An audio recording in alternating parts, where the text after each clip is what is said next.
fat absorbed from your intake. Now, it's been shown that these factors can reduce weight, but not in the morbidly obese. In the morbidly obese, the only long-term successful treatment for this sort of obesity is surgery. Who is a candidate? Who fits the criteria? Those who are a BMI of 40 plus or 35 plus comorbidity.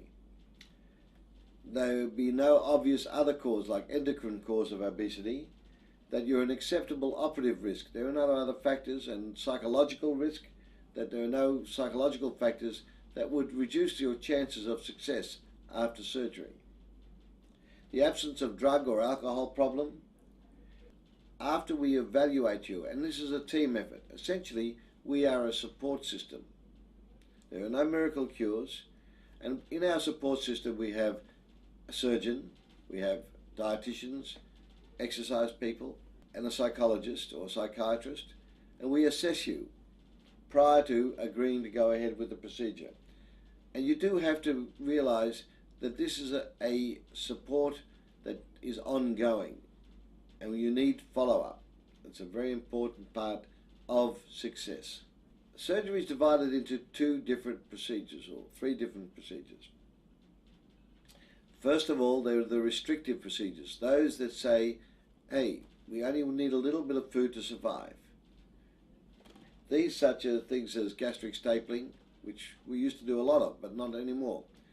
Laparoscopic gastric banding, which is certainly what we do a lot of today.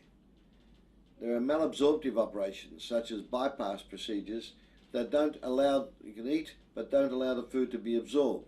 And they can have ongoing problems and complications, such as diarrhea, foul-smelling motions. And there are operations that also combine those, such as a gastric bypass, which reduces your stomach and at the same time does bypass a little bit of the bowel. It also works on another system called a lack of ghrelin, but we won't go into detail there. When we used to staple the stomach, and we have a diagram here, we used to reduce the capacity of the stomach to eat a lot of food. The problem is chocolate, cheese, ice cream, Coca-Cola, and alcohol all become liquid at body temperature, and they go straight through. They don't fill you up, therefore you don't get satisfaction, and you keep on eating and your weight does not reduce. We have the lap band.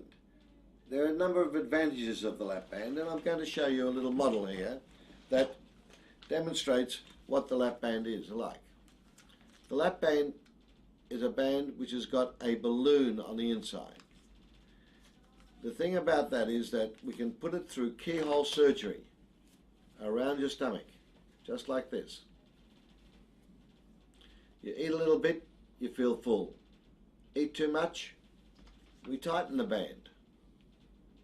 And how do we tighten the band? You don't have a syringe in your tummy.